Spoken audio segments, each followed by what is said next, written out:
Bayangkan sebuah negara di mana setiap 6 detik lahir seorang bayi, di mana 230 juta orang tinggal di wilayah yang luasnya 3 kali lipat gabungan Jerman. Pada tahun 2050, jumlah penduduknya akan melebihi Amerika Serikat. Nigeria akan menjadi negara terpadat ketiga di planet ini, setelah India dan Cina. Negara ini memiliki ekonomi terkaya di seluruh Afrika, dengan pendapatan tahunan $0,5 triliun, namun 70% penduduknya hidup dengan kurang dari $2 sehari. Sebuah negara yang memproduksi 2 juta barel minyak setiap hari, memproduksi lebih banyak film daripada Hollywood, dan melakukan lebih banyak transaksi mata uang kripto daripada gabungan seluruh negara Afrika lainnya.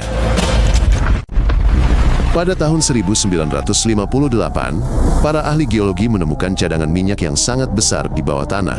Dan semua orang mengira Nigeria akan segera menjadi kaya seperti negara-negara Arab. Selama 60 tahun terakhir, minyak senilai $600 miliar telah dipompa dari tanah. Tetapi rakyat biasa belum pernah melihat sepeser pun. Semuanya telah dicuri oleh para politisi dan jenderal. Alih-alih kemakmuran, minyak telah membawa perang berdarah memperebutkan ladang minyak, suap di mana-mana, dan ekonomi yang runtuh ketika harga minyak turun, bahkan 10%.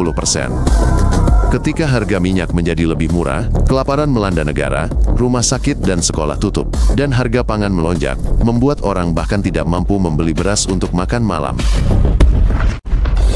Di delta sungai yang dihuni oleh 30 juta orang, telah terjadi 7.000 tumpahan minyak dalam 50 tahun.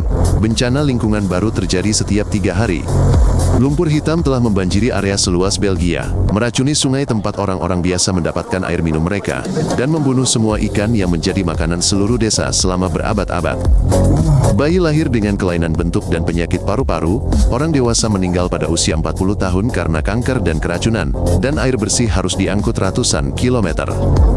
Perusahaan minyak berjanji untuk membersihkan kekacauan ini 20 tahun yang lalu, tetapi mereka tidak melakukan apapun karena mereka membayar suap kepada pejabat dan tidak ada yang memaksa mereka untuk membersihkannya. Pada tahun 2009, sekelompok fanatik membentuk pasukan teror dan menyatakan bahwa pendidikan barat apapun adalah dosa terhadap Tuhan yang harus dibersihkan dengan darah. Selama lebih dari 15 tahun, orang-orang ini membunuh 350.000 orang, membakar ribuan sekolah dan desa hingga rata dengan tanah, dan memaksa 5 juta orang mengungsi ke kamp-kamp pengungsi. Kejahatan mereka yang paling brutal terjadi pada tahun 2014, ketika mereka menerobos masuk ke sebuah sekolah di malam hari dan menculik 276 gadis langsung dari ruang kelas mereka. Setengahnya tidak pernah ditemukan. Beberapa meninggal dalam penahanan karena penyakit dan penyiksaan, sementara yang lain melahirkan anak-anak yang ayahnya adalah teroris dan hidup di hutan tanpa jalan keluar. Tentara tidak berdaya karena para militan bersembunyi di hutan yang luas dengan tank dan peluncur granat, dan para tentara tidak memiliki peralatan maupun kemauan untuk mempertaruhkan nyawa mereka dengan upah yang sedikit. Penculikan telah menjadi bisnis, menghasilkan ratusan juta dolar bagi para gangster. Setiap hari, 50 orang menghilang, dan keluarga mereka menerima tuntutan tebusan. Tahun lalu saja, 5.000 anak sekolah dan mahasiswa diculik karena orang tua bersedia menjual rumah dan mobil mereka untuk membawa anak-anak mereka pulang hidup-hidup. Tebusan dimulai dari $5.000 per orang. Mereka yang keluarganya tidak mampu membayar dijual sebagai budak di pertanian, atau dibunuh di depan kamera untuk intimidasi. Polisi membocorkan rencana penyelamatan kepada para gangster untuk mendapatkan uang, sehingga orang kaya menyewa pengawal pribadi dengan senapan mesin untuk menemani anak-anak kemanapun, bahkan ke sekolah. Pada tahun 1967, bagian tenggara negara itu mendeklarasikan diri sebagai Republik Merdeka, Biafra, dan perang pemusnahan pun dimulai. Tentara pemerintah mengepung Biafra dengan ketat, memblokir jalan, pelabuhan, dan bandara sehingga tidak ada roti, obat-obatan, atau senjata yang dapat dibawa masuk. 2 juta orang meninggal karena kelaparan selama blokade 3 tahun tersebut, sebagian besar anak-anak. Foto-foto bayi kurus kering dengan perut bengkak mengejutkan dunia. Biafra menyerah pada tahun 1970, tetapi hingga hari ini, orang-orang dari wilayah itu mengingat blokade tersebut dan percaya bahwa mereka menjadi sasaran pemusnahan sebagai sebuah bangsa. Negara ini terbagi dua oleh perbatasan tak terlihat. Umat Muslim tinggal di utara, umat Kristen di selatan, dan pembantaian berdarah terjadi di antara mereka setiap tahun. Ribuan orang tewas dalam bentrokan memperebutkan tanah, air, dan kekuasaan, gereja dan masjid dibakar, dan seluruh desa hancur, tetapi para pelakunya tidak pernah ditemukan atau dihukum. Di negara bagian utara, pengadilan syariah mengeksekusi orang karena menghina agama, sementara di selatan, para pendeta menuduh anak-anak kecil melakukan sihir dan melakukan pengusiran setan. Ribuan anak diusir ke jalanan oleh orang tua mereka setelah seorang pendeta menuduh mereka kerasukan setan. Banyak yang dipukuli, kelaparan, atau disiksa dengan api. Polisi takut untuk ikut campur dalam konflik agama karena khawatir akan memicu pembantaian baru, dan para politisi sengaja menghasut kebencian di antara umat beriman untuk mendapatkan suara dalam pemilihan. 400 miliar dolar telah lenyap dari dana minyak selama 30 tahun terakhir. Itu setara dengan 10 anggaran nasional tahunan yang hilang begitu saja. Diktator Sani Abacha mencuri 5 miliar selama 5 tahun kekuasaannya dan menyembunyikannya di rekening bank Swiss. Sebagian darinya masih dicari di seluruh dunia. Suap diterima untuk hampir semua hal, untuk mendaftarkan anak ke sekolah, untuk dirawat di rumah sakit, untuk mendapatkan SIM, bahkan untuk meminta petugas polisi membiarkan Anda pergi dari jalan. Nigeria secara konsisten berada di antara 20 negara paling korup di planet ini, dan situasinya semakin memburuk karena pencurian telah menjadi hal yang biasa di setiap tingkatan. 24 juta orang tinggal di Lagos, sebuah kota tanpa sanitasi, di mana listrik padam 10 kali sehari, dan tumpukan sampah tidak diangkut. Tepat di tengah kota berdiri permukiman kumuh Makoko. 100.000 orang tinggal di gubuk-gubuk di atas tiang kayu di atas laguna, yang telah menjadi tempat pembuangan sampah dan septic tank. Anak-anak tidak bersekolah, karena tidak ada sekolah di sana.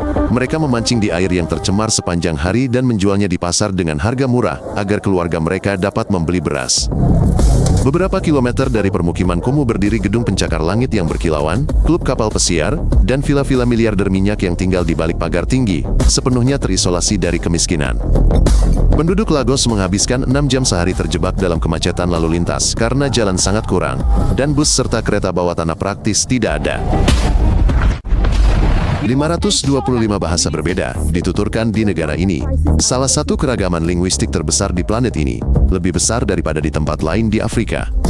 3 bahasa utama adalah Yoruba, Igbo, dan Hausa, yang dituturkan oleh 100 juta orang, tetapi ada juga bahasa yang hanya dituturkan oleh beberapa ribu tetua di desa-desa terpencil.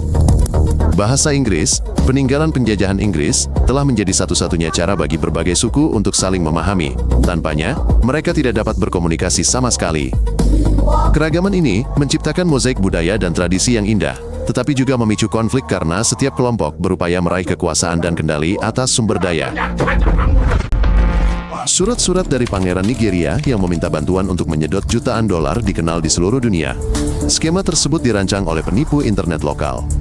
Mereka menyebut diri mereka Yahuza Boys, mengendarai Lamborghini dan Porsche, tinggal di rumah mewah, dan memposting foto dengan tumpukan uang tunai di media sosial layaknya bintang showbiz sejati.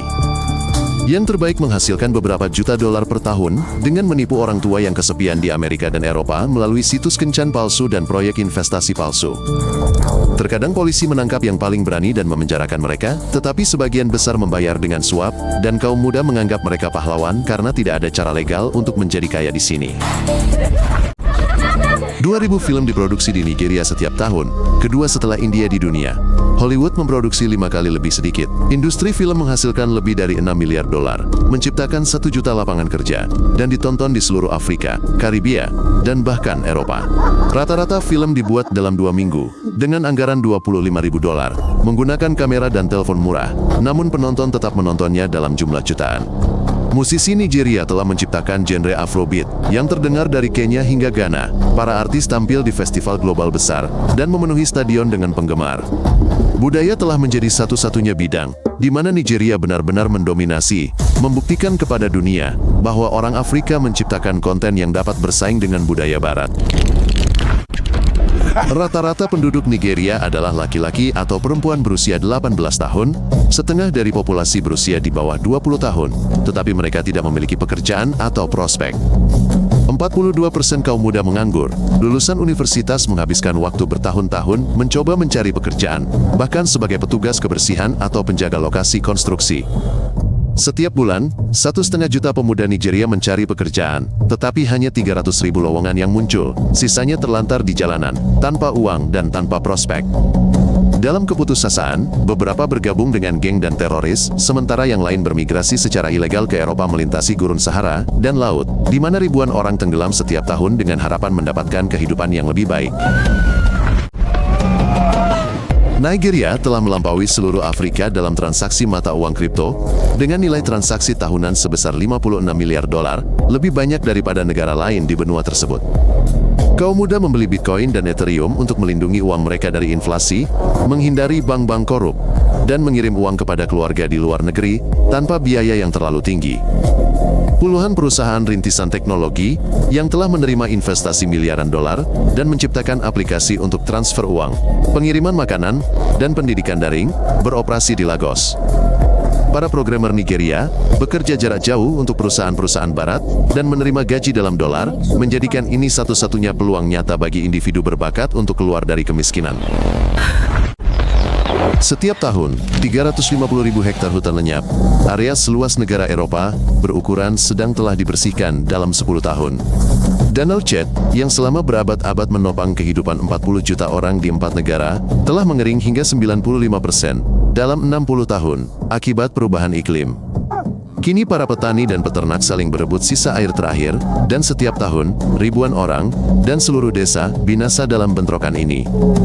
Para politisi mengabaikan iklim dan lingkungan karena mereka terlalu sibuk membagi kekayaan minyak, sementara hamparan lahan yang luas menjadi tidak layak huni secara permanen.